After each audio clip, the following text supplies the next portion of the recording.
Sementara itu sejumlah kursi roda diberikan untuk warga Rawabuaya Cengkareng, Jakarta Barat untuk membantu mobilitas mandiri para disabilitas dan lansia. Ya, program ini merupakan hasil usulan dari anggota DPRD DKI Jakarta dari Partai Perindo untuk membantu warga yang membutuhkan alat bantu kesehatan.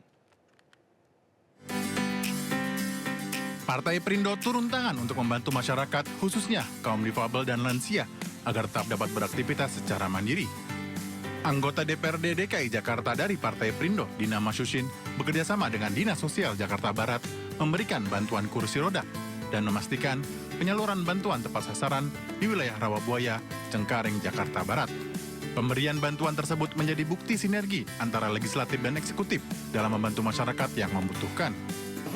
Hari ini kita roadshow, ada total 13 kursi roda yang memang kita berikan kepada masyarakat yang sedang sakit, dan mudah-mudahan dengan diberikannya kursi roda, masyarakat tersebut bisa dipergunakan untuk berjemur lalu bisa sehat. Hari ini khususnya ini sebagai bentuk implementasi dari realisasi apa yang menjadi aspirasi masyarakat yang disampaikan oleh Dewan. Kemudian kami pemerintah hadir untuk merealisasikan apa yang menjadi keluhan aspirasi, terutama kaitan dengan alat bantu fungsi, dalam hal ini kursi roda. Pemberian bantuan ini diharapkan mampu mempermudah akses mobilitas warga yang membutuhkan, sekaligus menjadi bentuk kepedulian sosial terhadap masyarakat. Dari Jakarta, Wenda Nurah Sutrisno iNews melaporkan. Ya pemirsa, hari ini 3 Desember bertepatan dengan Hari Disabilitas Internasional. Kita akan membahas tantangan inklusivitas bersama dengan sosok yang aktif di dua lini. Sudah hadir via Zoom ada Mbak Angki Yudhistia selaku CEO dan founder Inklusif IDN, sekaligus Wakil Ketua Umum Bidang Persatuan dan Inklusi Partai Perindo. Baik, selamat siang Mbak Angki, apa kabar Mbak? Salam Mas Nata, Alhamdulillah baik. Apa kabar juga Mas Nata? Alhamdulillah baik. Mbak Angki, sebelumnya selamat Hari Disabilitas Internasional. Dan mungkin di momentum ini bagaimana Mbak Angki ini melihat signifikasi Hari Disabilitas Internasional diterjemahkan ke dalam misi inti inklusif IDN dalam mengisi gap inklusivitas di Indonesia. Oke, baik. Pertama saya mau mengucapkan selamat Hari Disabilitas Internasional 2025 untuk semua teman-teman. Jadi kalau kita melihat Hari Disabilitas Internasional bukan sekedar seremoni tahunan saja, tapi melainkan pengingat kita secara moral. Hari ini kita yuk coba memikirkan dan bertanya, apakah Indonesia sudah memberi ruang yang adil bagi semua kemampuan manusia, khususnya disabilitas, atau belum? Penyandang disabilitas ini sebagai kelompok rentan yang butuh perhatian banyak dalam berbagai aspek, baik pendidikan, kesehatan, ekonomi, dan lain sebagainya.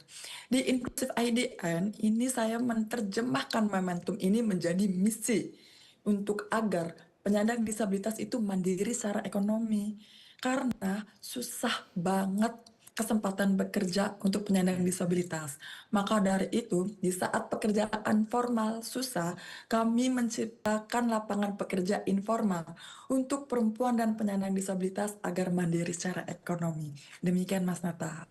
Baik, kemudian bagaimana keberhasilan dalam mendorong sektor swasta agar benar-benar inklusif, terutama dalam rekrutmen dalam pengembangan produk mereka. Misalnya kayak rekrutmen untuk tenaga-tenaga ahli seperti itu yang justru dikhususkan untuk para penyandang disabilitas, kan yang jarang sekali.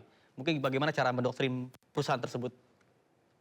Kita memiliki Undang-Undang Nomor 8 Tahun 2016 tentang penyandang disabilitas dan berbagai peraturan turunannya. Salah satunya adalah tentang peraturan pemerintah tentang bagaimana kita merekrut tenaga kerja. Jadi salah satunya adalah peraturan pemerintah Nomor 70 Tahun 2019.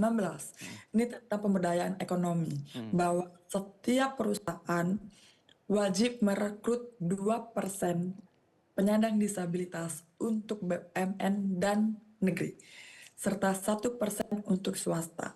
Apakah sudah mencapai target itu? Belum. Jadi gap antara penyandang disabilitas dan perusahaan itu tinggi sekali.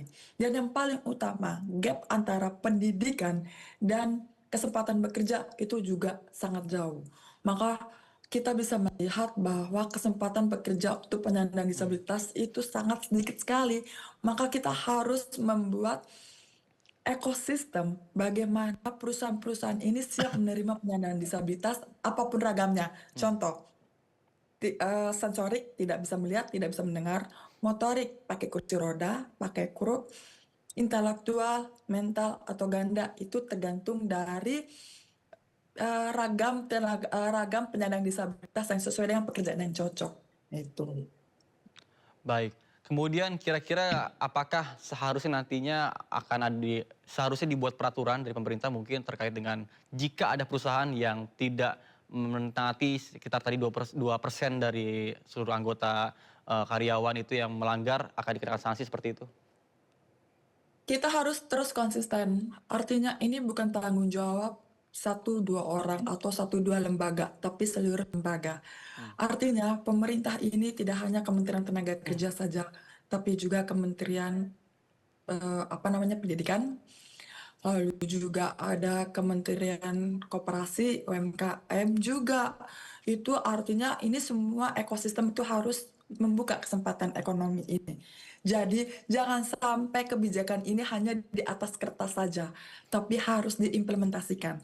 Satu lagi, ketika saya sempat menjadi staf khusus Presiden 2019-2024, saya Presiden dan jajaran Menteri kami berhasil mensahkan sebanyak 7 peraturan pemerintah dan 2 peraturan presiden. Tapi kami terkendala satu peraturan pemerintah tentang insentif dan konsesi ini belum sempat untuk kami lanjutkan. Harapannya adalah semoga dengan pemerintahan kabinet Pak Prabowo, peraturan pemerintah perihal insentif dan konsesi ini disahkan.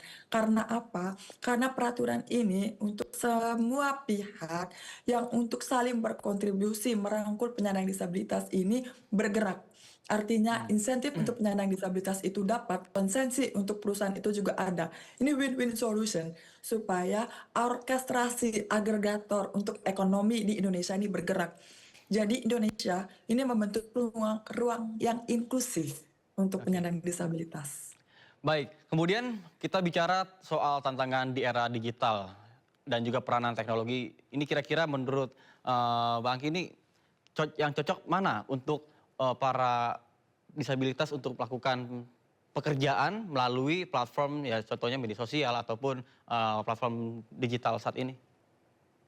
Oke, teknologi ini pintu yang terbuka yang dulu tidak ada untuk penyandang disabilitas. Tapi saat ini justru sangat besar sekali. Hambatan bisa diperkecil, kesempatan bisa disejajarkan. Contoh, dengan teknologi sekarang ini yang saya pakai dengan captioning tools, ini dari suara menjadi tulisan. Sehingga Oke. kami yang hard of hearing atau tuli ini bisa sangat terbantu.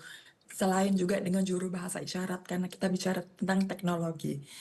Dan lalu juga ada banyak hal teknologi AI yang digunakan oleh penyandang disabilitas sesuai dengan kebutuhannya.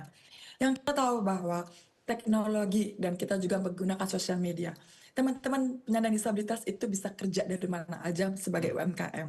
Contoh bisa bekerja dengan bagaimana dengan e-commerce ya, terus bagaimana dengan mempromosikan produknya. Jadi kesempatannya tuh jauh lebih luas. Tapi pemanfaatan ini memang harus ada pendampingan. Bagaimana kita bisa mendampingi pelatihannya, terus bagaimana juga kita pendampingan permodalan, pendampingan promosi. Jadi ibaratnya teknologi adalah jembatan dan tugas kita adalah memastikan jembatan ini dapat dilintasi oleh semua pihak khususnya penyandang disabilitas. Baik, mungkin dari Bang Angki sendiri apa ajakan yang paling krusial Bang Angki kepada masyarakat dan juga pemilik bisnis nih untuk mewujudkan ekosistem Indonesia yang benar-benar inklusif terutama di mereka kaum disabilitas? Oke, kalau kita bicara tentang inklusi, khususnya ekonomi inklusi, saya percaya bahwa disabilitas ini adalah sebagai potensi SDM masa depan. Walaupun terbatas, tapi memiliki kelebihannya. Ketika seorang penyandang disabilitas menjadi entrepreneur, penyandang disabilitas mampu menghidupi dirinya. Tidak hanya menciptakan ruang bagi dirinya, tapi juga untuk orang lain dan tumbuh bersama. Ruang ini tidak mustahil. kita perlu penyandang disabilitas mandiri dan mereka bisa hidup nyaman di negara Indonesia. Baik, Mbak Angki, mungkin sekali lagi penegasan ini. Kan rata-rata jika ada salah satu disabilitas yang memang terkadang karena memiliki perbedaan, mereka ini justru cenderung untuk mengasingkan diri atau memisahkan diri. Ini bagaimana caranya Mbak Angki ini mengedukasi kepada mereka agar kalian ini sebenarnya bisa seperti yang normal seperti itu?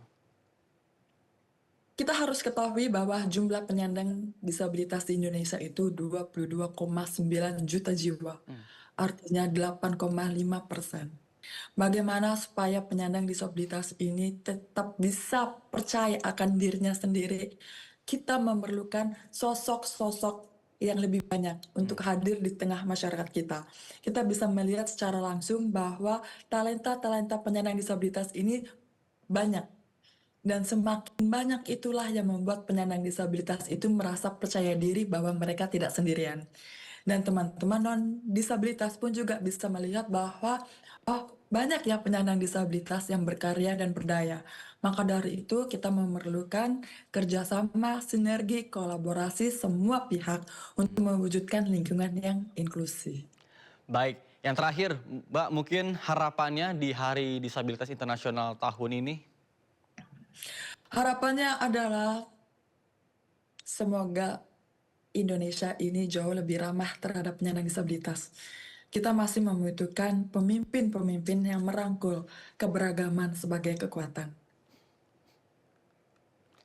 Baik, terima kasih Mbak Angki Yudhistia selaku CEO dan founder Inklusif IDN sekaligus Wakil Ketua Umum Bidang Persatuan dan Inklusi Partai Perindo telah bergabung bersama kami di Sindo News TV. Sehat selalu dan selamat kembali beraktivitas.